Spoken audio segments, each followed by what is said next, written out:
चाहे लाख कोशिश कर लो, भाग्य में जो चीज नहीं होती है वो मिलकर भी चली जाती है। बहुत समय पहले की बात है, एक राजा के राजमहल के निकट ही एक सुंदर सा बगीचा था। उस बगीचे में एक आम का पेड़ था। उस पेड़ पर बहुत सारे आम व फल भी लगे हुए थे। उस पेड़ की एक डाली नीचे की तरफ झुकी हुई थी। उस बगीचे की देख रेख एक माली करता था, जो एक दिन अचानक बीमार हो गया, जिस कारण से वो बगीचे में नहीं आ सका। उस बगीचे के नजदीक ही एक रास्ता था। उस रास्ते से एक गरीब किसान गुजर रहा था, जो 2 दिन से भूखा था। उस किसान ने देखा कि बगीचे में कोई नहीं है और वो भूख से तड़प रहा था, जिस कारण से वो बगीचे में घुस गया। बगीचे में जाकर वह देखता है कि एक आम का पेड़ है, जिस पर बहुत सारे आम के पके हुए फल लगे हुए हैं। वह किसान आम के पेड़ के नीचे जाकर आम तोड़ने की कोशिश करने लगा, लेकिन उस किसान के हाथ में एक भी फल नहीं आया। बहुत प्रयास करने के बाद भी उस किसान के हाथ में एक भी फल नहीं आया।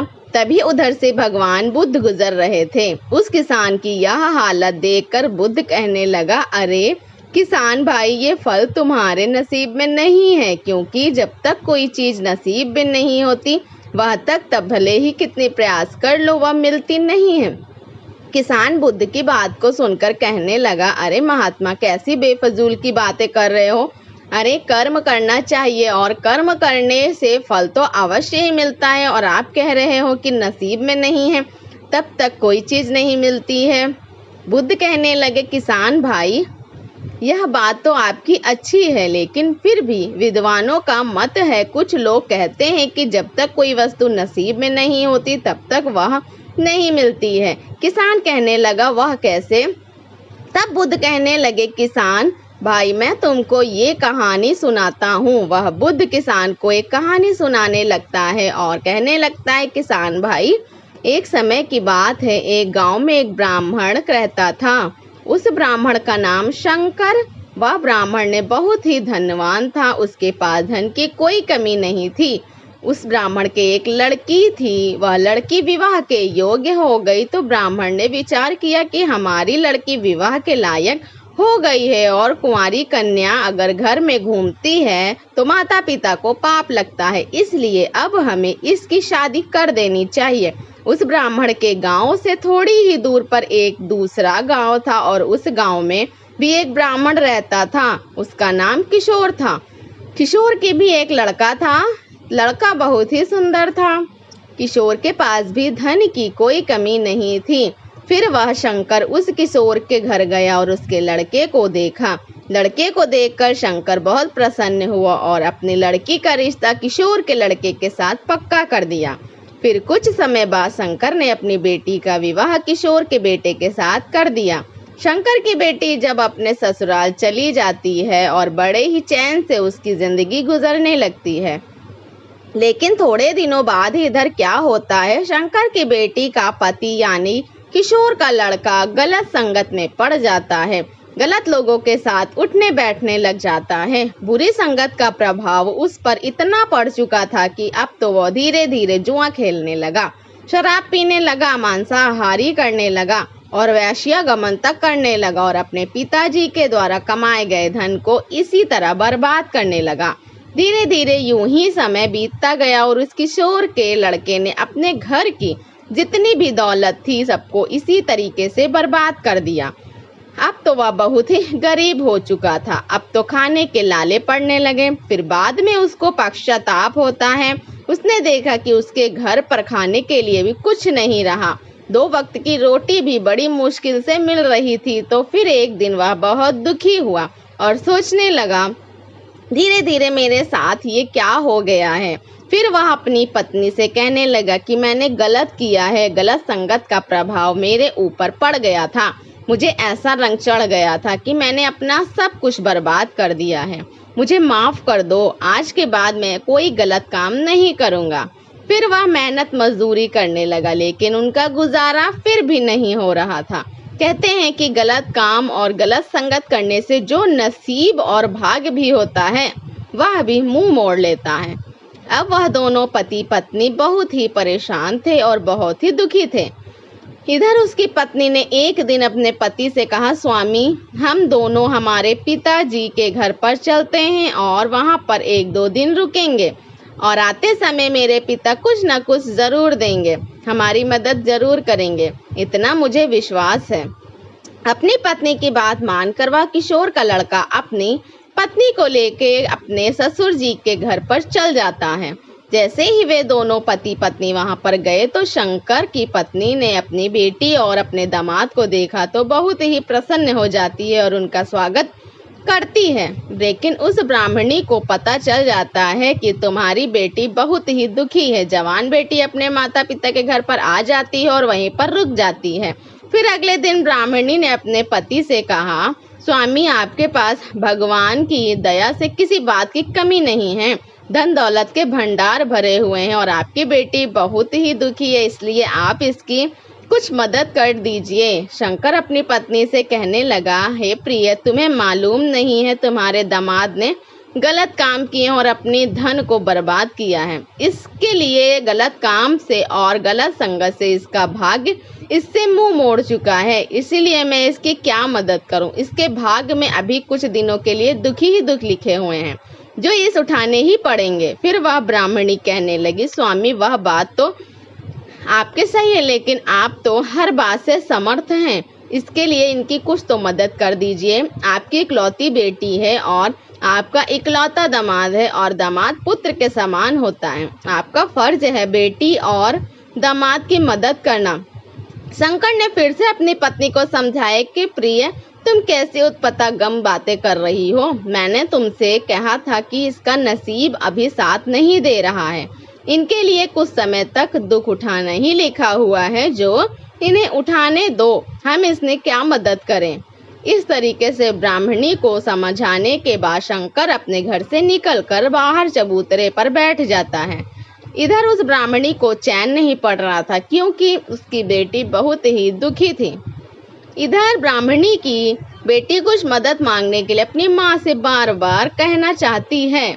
वह कहने की कोशिश कर रही थी लेकिन फिर भी वह कुछ नहीं कर पा रही थी और उधर शंकर का दामाद भी शंकर से कुछ कहने की कोशिश करता है लेकिन हिम्मत नहीं हो रही है कि कैसे मदद मांग लो। इसी तरीके से 2-3 दिन गुजर जाते हैं। बेटी ने समझा कि यहाँ तो अब कुछ मदद मिलने वाली नहीं है, हमारे माता पिता मदद के बारे में कोई बात भी नहीं करते हैं, चलो अब अपने घर पर ही चलते हैं। फिर शंकर की लड़की ने अपने पति से कहा, चलिए स्वामी, अब हम अपने घर पर ही चलते हैं, अगर किस्मत में दुख लिखा हुआ है तो दुख उठाना ही पड़ेगा। फिर अगले दिन सुबह खाना खाने के बाद शंकर की बेटी ने अपने माता पिता से कहा कि हमें आज्ञा दीजिए, हम वापस अपने घर जाना चाहते हैं। फिर शंकर ने जवाब दिया, ठीक है बेटी, जाओ, आप जानते हैं कि आखिर माँ तो माँ होती है। माँ को फिर भी नहीं चैन पड़ रहा था। माँ ने कहा, ठीक है बेटी, जाओ, मैं तुम्हारे लिए कुछ खाने की व्यवस्था कर देती हूँ, घर पर जाकर खा लेना। शाम के समय इतनी लेट पहुंचकर भोजन कब बनाओगे। इधर उस ब्राह्मणी ने अपनी बेटी के लिए कुछ लड्डू बनाए और लड्डू में अपने पति से छिपाकर सोने की मोहरें रख दी और वह लड्डू अपनी बेटी को दे दी और कहा कि जाओ बेटी, यह लड्डू घर पर जाकर खा लेना।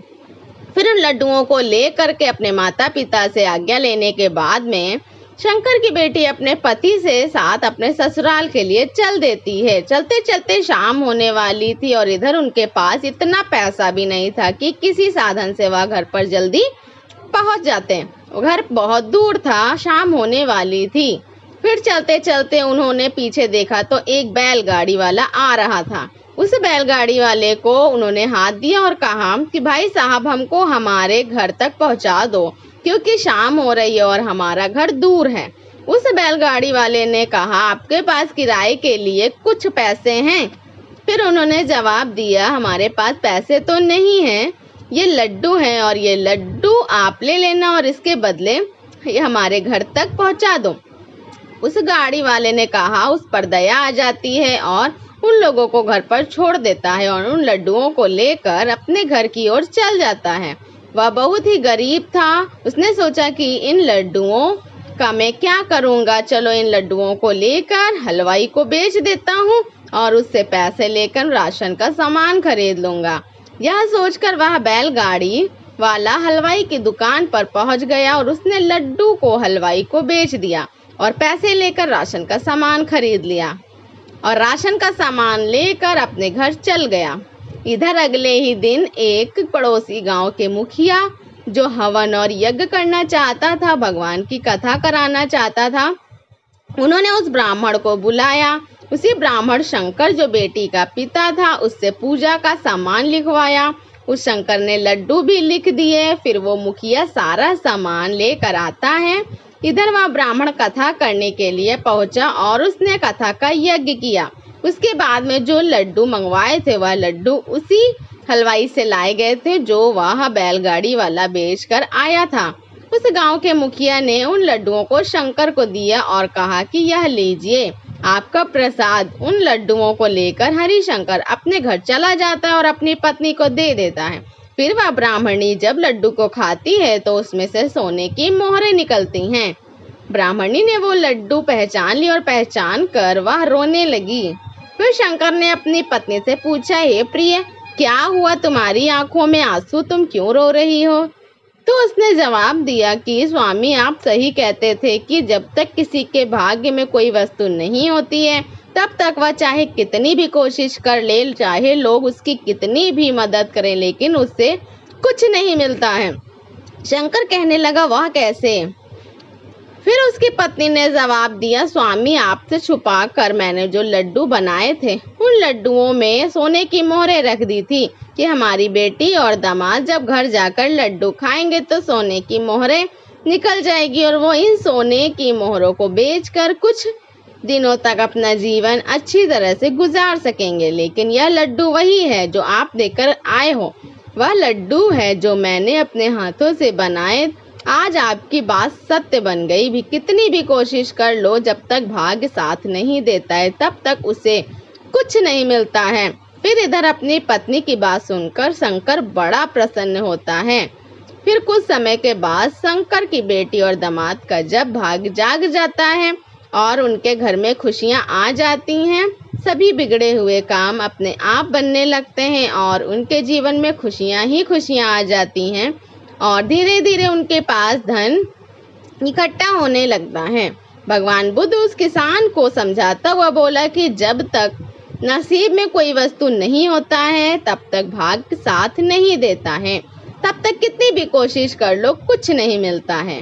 इसीलिए किसान भाई, तुम बार बार आम का फल तोड़ने की कोशिश कर रहे हो, परंतु यह फल तुम्हारे नसीब में नहीं है, इसीलिए तुम व्यर्थ की कोशिश ना करो।